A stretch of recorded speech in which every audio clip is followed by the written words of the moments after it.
ਮੇਰਾ ਜਿਹੜਾ ਬਾਬਾ ਹੈ ਪੰਜਾਬੀ ਡਾਕਟਰ ਫ਼ਕੀਰ ਮੁਹੰਮਦ ਫ਼ਕੀਰ, ਉਹਨਾਂ ਦੇ ਨਾਲ ਇਹਤਰਾਮ ਦਾ ਬਹੁਤ ਹੀ ਪੁਰਾਣਾ ਰਿਸ਼ਤਾ ਹੈ। ਮੈਂ ਖੁਸ਼ਕਿਸਮਤ ਹਾਂ ਕਿ ਮੈਂ ਬਚਪਨ ਵਿੱਚ ਹੀ, ਬਹੁਤ ਛੋਟੀ ਉਮਰ ਵਿੱਚ ਹੀ ਪੰਜਾਬੀ ਜ਼ੁਬਾਨ ਦੀ ਤਹਿਰੀਕ ਵਿੱਚ ਸ਼ਾਮਲ ਹੋ ਗਿਆ।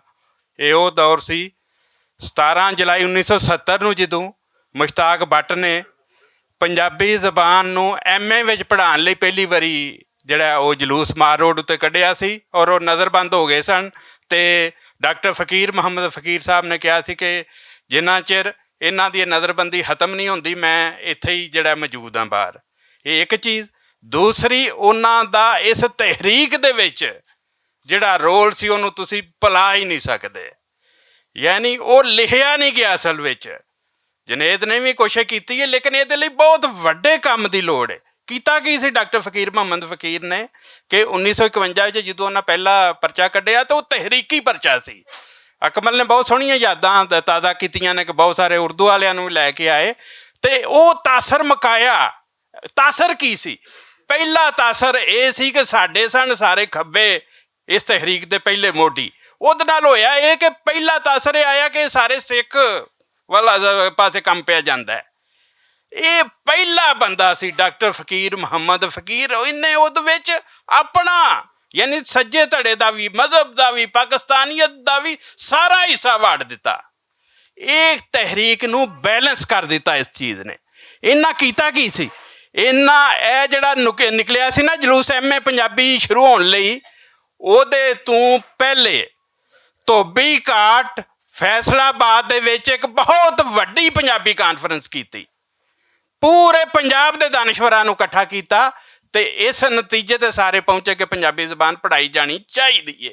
ਇਹ ਪਹਿਲਾ ਨੁਕਤਾ ਜਿਹੜਾ ਸੀ ਨਾ ਇਹਨਾਂ ਦੀ ਉਸ ਤਹਿਰੀਕ ਦੀ ਵਜ੍ਹਾ ਨਾਲ ਸਾਹਮਣੇ ਆਇਆ ਅਤੇ ਅਮਲੀ ਕੰਮ ਫਿਰ ਮੁਸ਼ਤਾਕ ਭੱਟ ਨੇ ਕਰ ਦਿੱਤਾ ਕਿ ਉਹਨੇ ਸਾਰੇ ਲਾਹੌਰ ਦੇ ਪਹਿਲਵਾਨ ਵੀ ਕੱਢ ਲਏ, ਸਾਰੇ ਦਾਨਸ਼ਵਰ ਵੀ ਇਕੱਠੇ ਹੋ ਗਏ, ਆਪ ਵੀ ਉਹ ਘੋੜੇ 'ਤੇ ਆਏ ਸਨ। ਯਾਨੀ ਮੇਰੀ ਉਮਰ ਸਿਰਫ 9 ਸਾਲ ਦੀ ਸੀ ਉਸ ਵੇਲੇ, ਅਤੇ ਮੈਂ ਇੱਕ ਯਾਦ ਮੈਨੂੰ ਉਹਨਾਂ ਦੀ ਤਾਜ਼ਾ ਸੀ, ਕਿਉਂਕਿ ਉਹਨਾਂ ਦੇ ਬੱਚਿਆਂ ਦੇ ਵੀ ਹਾਣੀ ਸਾਂ, ਤਾਂ ਜਿੱਥੇ ਜਿੱਥੇ ਉਹ ਕਰਦੇ ਸਨ ਪ੍ਰੋਗਰਾਮ, ਉੱਥੇ ਅਸੀਂ ਉਹਨਾਂ ਦੀ ਬੱਚਾ ਫੋਰਸ ਵਿੱਚ ਸ਼ਾਮਿਲ ਹੋਈਦਾ ਸੀ। ਅਤੇ ਜਿਹੜੇ ਕਰਨ ਵਾਲੇ ਕੰਮ ਨੇ ਸਹੇਲ ਵਾਸਤੇ, ਭੱਟ ਸਾਹਿਬ ਵਾਸਤੇ ਅਤੇ ਸਾਡੀ ਸਾਰੀ ਤਹਿਰੀਕ ਵਾਸਤੇ, ਉਹ ਇਹ ਨੇ ਕਿ ਇਹ ਐਡੇ ਵੱਡੇ ਇਨਸਾਨ ਨੇ ਜਨਾਬ ਡਾਕਟਰ ਫ਼ਕੀਰ ਮੁਹੰਮਦ ਫ਼ਕੀਰ ਸਾਹਿਬ, ਜਿਨ੍ਹਾਂ ਦੀ ਯਾਦ ਤਾਜ਼ਾ ਕਰਨਾ ਹੀ ਜੁਨੈਦ ਅਕਰਮ ਨੇ ਆਪਣੀ ਜ਼ਿੰਦਗੀ ਦਾ ਜਿਹੜਾ ਉਹ ਮਿਸ਼ਨ ਬਣਾ ਲਿਆ ਸੀ। ਸਾਡਾ ਸਾਰਿਆਂ ਦਾ ਉਹ ਬਣਨਾ ਚਾਹੀਦਾ। ਮੈਂ 1981 ਦੇ ਵਿੱਚ, ਅੱਜ ਤੋਂ 43-44 ਸਾਲ ਪਹਿਲੇ, ਪਹਿਲਾ ਪੰਜਾਬੀ ਰਸਾਲਾ ਕਰਾਚੀ ਤੋਂ ਛਾਪਿਆ ਅਤੇ ਮੈਂ ਇਤਫਾਕ ਨਾਲ ਇਹ ਸੋਹਣੀ ਧਰਤੀ ਇੱਥੇ ਵੀ ਕਿਧਰੇ ਪਿਆ ਹੋਣਾ, ਮੈਂ ਛਾਪ ਰਿਹਾ ਸਾਂ ਔਰ ਮੇਰੇ ਚੁੰਗੇ ਆਈਡੀਅਲ ਸਨ ਬਚਪਨ ਦੇ, ਅਤੇ ਮੈਂ ਇੱਕ ਮਜ਼ਮੂਨ ਡਾਕਟਰ ਸਾਹਿਬ ਬਾਰੇ ਲੈ ਕੇ ਅਤੇ ਉਹਦੇ ਵਿੱਚ ਛਾਪਣਾ ਸੀ। ਜਿਸ ਜਗ੍ਹਾ ਤੋਂ ਅਸੀਂ ਪੋਜ਼ੀਟਿਵ ਬਣਾਉਂਦੇ ਸਾਂ, ਯਾਨੀ ਆਰਟਿਸਟਿਕ ਦਾ ਕੰਮ ਕਰਦੇ ਸਾਂ, ਉਹ ਕੋਈ ਡਾਰ ਸਾਹਿਬ ਸਨ। ਉਹਨਾਂ ਵੇਖਿਆ ਨਾ ਕਿ ਮਜ਼ਮੂਨ ਤਾਂ ਅੱਛਾ ਹੈ ਲੇਕਿਨ ਨਾਲ ਤਸਵੀਰ ਅੱਛੀ ਨਹੀਂ। ਉਹਨਾਂ ਆਪਣੇ ਕੋਲੋਂ ਕੱਢ ਕੇ ਤਸਵੀਰ ਮੈਨੂੰ ਦੇ ਦਿੱਤੀ। ਮੈਂ ਇੰਤਹਾਈ ਹੈਰਾਨ ਹੋਇਆ। ਮੈਂ ਕਿਹਾ ਤੁਹਾਡਾ ਡਾਕਟਰ ਫ਼ਕੀਰ ਨਾਲ ਕੀ ਤਅੱਲਕ ਹੈ? ਉਹਨਾਂ ਦੱਸਿਆ ਕਿ ਮੇਰਾ ਵੀ ਖਾਨਦਾਨੀ ਯਾਨੀ ਤਅੱਲਕ ਹੈ।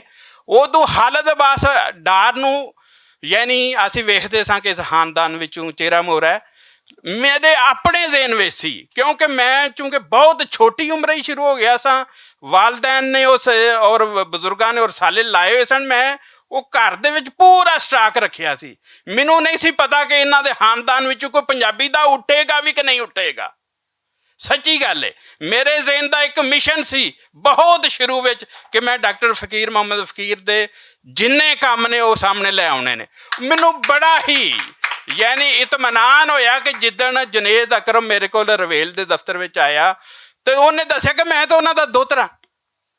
ਯਾਨੀ ਮੈਨੂੰ ਇੰਤਹਾਈ ਖੁਸ਼ੀ ਹੋਈ ਕਿ ਜਿਹੜਾ ਇੱਕ ਪੰਜਾਬੀ ਦਾ ਕੰਮ ਇਸ ਘਰ ਦੇ ਵਿੱਚ ਪੈਦਾ ਹੋ ਗਿਆ। ਹੁਣ ਜ਼ਾਹਿਰ ਇਹਦਾ ਆਪਣਾ ਸਹੇਲ ਸਾਹਿਬ ਦਾ ਮਕਾਮ ਹੈ ਬਹੁਤ ਵੱਡਾ। ਇਹ ਆਪਣੀ ਜਗ੍ਹਾ ਜਿਹੜਾ ਪੰਜਾਬੀ ਦਾ ਇੱਕ ਇੱਕ ਦਾਣਾ ਪਾਈ ਜਾ ਰਹੇ ਨੇ, ਉਹ ਆਪਣੀ ਜਗ੍ਹਾ ਆਪਣਾ ਕਿਰਦਾਰ ਅਦਾ ਕਰਦਾ ਹੈ। ਅਗਰ ਜੇ ਅਸੀਂ ਇਹ ਕਹਿੰਦੇ ਹਾਂ ਕਿ ਪੰਜਾਬੀ ਵਿੱਚ ਅਸੀਂ ਇਹ ਨਹੀਂ ਸਮਝਦੇ ਕਿ ਭਾਈ ਸਿਆਣੀ ਗੱਲ ਉਰਦੂ ਵਿੱਚ ਕਰੋ ਅਤੇ ਪੰਜਾਬੀ ਵਿੱਚ ਜਿਹੜਾ ਨਾ ਸਮਝੋ ਨਾਨ ਸੀਰੀਅਸ ਗੱਲ ਕਰਨੀ ਹੈ। ਹਾਲਾਂਕਿ ਹਾਸਾ ਮਜ਼ਾਕ ਆਪਣੀ ਜਗ੍ਹਾ ਬਹੁਤ ਜ਼ਰੂਰੀ ਹੈ, ਉਹ ਹੋਣਾ ਚਾਹੀਦਾ, ਲੇਕਿਨ ਇਹ ਚੀਜ਼ਾਂ ਵੀ ਆਪਣੀ ਜਗ੍ਹਾ ਜ਼ਰੂਰੀ ਨੇ। ਜਿਹੜਾ ਮੈਂ ਮੁਸਰ ਗੱਲ ਕਰਦੇ ਹੋਏ ਕਰਨਾ ਚਾਹੁੰਦਾ ਕਿ ਹੁਣ ਕਰਨਾ ਕੀ ਚਾਹੀਦਾ। ਨਾਂ ਲੈਂਦੇ ਨੇ ਜੀ ਗੁਜਰਾਂਵਾਲਾ ਵਿੱਚ ਫਲਾਣੀ ਯੂਨੀਵਰਸਿਟੀ ਫਲਾਣਾ ਬੜਾ ਵੱਡਾ ਇੱਕ ਆਲਮ ਹੋਇਆ ਹੈ, ਉਹਦਾ ਪਾਕਿਸਤਾਨ ਨਾਲ ਭਾਵੇਂ ਕੋਈ ਤਲਕ ਨਹੀਂ। ਇੱਥੇ ਯੂਨੀਵਰਸਿਟੀ ਕੋਈ ਬਣਨੀ ਚਾਹੀਦੀ ਹੈ ਤਾਂ ਡਾਕਟਰ ਫਕੀਰ ਮੁਹੰਮਦ ਫਕੀਰ ਦੇ ਨਾਂ ਦੀ ਬਣਨੀ ਚਾਹੀਦੀ ਹੈ। ਸਿਰਫ ਇੱਕ ਯੂਨੀਵਰਸਿਟੀ ਵਿੱਚ ਚੇਅਰ ਨਹੀਂ ਬਣਨੀ ਚਾਹੀਦੀ, ਜਿੱਡਾ ਉਹਦਾ ਵੱਡਾ ਕੰਮ ਹੈ ਡਾਕਟਰ ਫਕੀਰ ਸਾਹਿਬ ਦਾ। ਇਹ ਔਰ ਸ਼ੁਰੂ ਵੀ ਫੈਸਲਾਬਾਦ ਤੋਂ ਹੋਇਆ ਸੀ। ਫੈਸਲਾਬਾਦ ਵਿੱਚ ਵੀ ਜਿਹੜਾ ਗੌਰਮੈਂਟ ਯੂਨੀਵਰਸਿਟੀ ਮੌਜੂਦ ਹੈ, ਉੱਥੇ ਵੀ ਇਹ ਚੇਅਰ ਬਣਨੀ ਚਾਹੀਦੀ ਹੈ ਡਾਕਟਰ ਫਕੀਰ ਮੁਹੰਮਦ ਫਕੀਰ ਦੀ। ਤੀਸਰੀ ਗੱਲ, ਕਿਉਂਕਿ ਇੱਕ ਚੀਜ਼ ਮੈਂ ਪੜ੍ਹੀ ਹੈ, ਮੈਨੂੰ ਪਤਾ ਹੈ ਕਿ ਡਾਕਟਰ ਸਾਹਿਬ ਦੀਆਂ ਕਿਤਾਬਾਂ ਵਿੱਚ ਗਲਤੀਆਂ ਰਹਿ ਗਈਆਂ ਨੇ, ਉਹ ਗਲਤੀਆਂ ਦੂਰ ਕਰਨੀਆਂ, ਇਹਨੂੰ ਪਤਾ ਹੈ ਜ਼ਾਹਿਦ ਨੂੰ ਵੀ। ਆਸਫ ਖਾਨ ਸਾਹਿਬ ਵੀ ਪੁਆਇੰਟ ਆਊਟ ਕਰਦੇ ਹੁੰਦੇ ਸਨ, ਉਹ ਤੇ ਗੁਜ਼ਰ ਗਏ। ਹਾਲਾਂਕਿ ਗਲਤੀਆਂ ਕਿਵੇਂ ਹੁੰਦੀਆਂ ਨੇ, ਅਗਲੇ ਨੇ ਤੇ ਲਿਖਿਆ ਜਾਂ ਸਾਂਭਿਆ ਸਭ ਕੁਝ, ਕਾਤਬ ਲਿਖਣ ਲੱਗਿਆ ਕੋਈ ਦੋ ਲਫ਼ਜ਼ ਅੱਗੇ ਪਿੱਛੇ ਕਰ ਗਿਆ, ਉਹ ਨਾਂ ਹੁਣ ਡਾਕਟਰ ਫਕੀਰ ਮੁਹੰਮਦ ਫਕੀਰ ਦਾ ਹੀ ਬਣੀ ਜਾ ਰਿਹਾ। ਇੱਕ ਵਾਰੀ ਸਾਰੀਆਂ ਕਿਤਾਬਾਂ ਕੋਈ ਸਿਆਣਾ ਇਹੋ ਜਿਹਾ ਜ਼ਿਆਦਾ ਸਮਝਿਆ ਬੰਦਾ ਜਾਂ ਹੋਰ ਜਿਹੜੇ ਦਾਨਿਸ਼ਵਰ ਨੇ ਸੋਚਦੇ ਨੇ ਕਿਤਾਬਾਂ ਨੂੰ, ਉਹ ਸਾਰਾ ਦੁਬਾਰਾ ਇੱਕ ਐਸੀ ਕਿਤਾਬ ਆਵੇ ਜਿਵੇਂ ਸ਼ਰੀਫ ਸਾਬਰ ਨੇ ਹੀਰ ਦਾ ਵੀ ਸਾਰਾ ਨਿਤਾਰਾ ਕਰ ਦਿੱਤਾ ਸੀ। ਤੇ ਮੈਂ ਗੱਲ ਨੂੰ ਨਹੀਂ ਮਜ਼ੀਦ ਵਧਾਉਂਦਾ, ਲੇਕਿਨ ਮੈਂ ਚਾਹੁੰਦਾ ਕਿ ਸਾਨੂੰ ਇਹ ਸੁਹੇਲ ਸਾਹਿਬ ਨੇ ਇੱਕ ਬਾਂਹ ਚੁੱਕ ਲਈ ਹੈ, ਪੰਜਾਬੀ ਨੂੰ ਵੀ ਇਹਨਾਂ ਜ਼ਿੰਦਾ ਕਰ ਦਿੱਤਾ, ਆਪਣੇ ਨਾਨੇ ਦਾ ਨਾਮ ਵੀ ਜ਼ਿੰਦਾ ਕਰ ਦਿੱਤਾ, ਤੇ ਭਾਜੀ ਅਗਲੇ ਕੰਮ ਵੀ ਕਰਨੇ ਨੇ। ਇਹ ਕੰਮ ਬੜੇ ਹੀ ਜ਼ਰੂਰੀ ਨੇ। ਅਸੀਂ ਸਰਕਾਰ ਕੋਲੋਂ ਇਸ ਪੋਜੀਸ਼ਨ ਵਿੱਚ ਆ, ਆਪਣੇ ਜਲੂਸ ਜਿਵੇਂ ਅਸੀਂ ਮਾਰ ਰੋਡ ਵੀ ਡੱਕੀ ਹੁੰਦੀ ਹੈ, ਸਭ ਕੁਝ ਕਿ ਮਨਵਾਈਏ। ਐਡਾ ਵੱਡਾ ਦਾਨਿਸ਼ਵਰ ਹੋ ਗੁਜ਼ਰਿਆ ਤੇ ਉਹਦੇ ਨਾਂ ਤੇ ਹਰ ਯੂਨੀਵਰਸਿਟੀ ਜਿਹੜੀ ਹੈ ਗੁਜਰਾਂਵਾਲੇ ਦੀ ਕਮ ਅਜ਼ ਕਮ ਇੱਕ ਉਹਦੇ ਨਾਂ ਤੇ ਯੂਨੀਵਰਸਿਟੀ ਬਣਨੀ ਚਾਹੀਦੀ ਹੈ। ਬਹੁਤ ਸ਼ੁਕਰੀਆ, ਬਹੁਤ ਮਿਹਰਬਾਨੀ।